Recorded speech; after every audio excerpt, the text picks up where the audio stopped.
In today's video, I'm going to show you how to hide fields in Airtable to clean up your view and focus on the data that matters most. If you find this helpful, be sure to like and subscribe, and let's get right into it. First things first, open up your web browser and head over to Airtable. Once the page loads, click the Login button and sign into your account.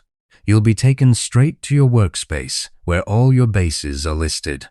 Now, go ahead and open the base you want to edit. Just click on it from the dashboard. With your base open, you'll see a list of tables on the left side of the screen. Click on the table that contains the data you want to work with. This is where all your records and fields live, and it's also where you'll make your adjustments. Look up at the toolbar. That's the row of buttons above your data. Find the one that says Hide Fields and click it. This is your gateway to controlling which columns you see. A list of all the fields in your table will pop up. Each field has a checkbox next to it.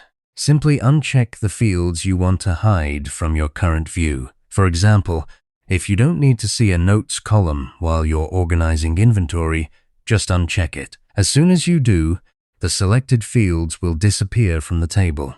Don't worry, they're not gone forever. Hiding a field only removes it from this specific view, so your data stays safe and intact. If you ever need those hidden fields back, just click the Hide Fields button again. In the same list, recheck the boxes for the fields you want to show, and they'll reappear instantly.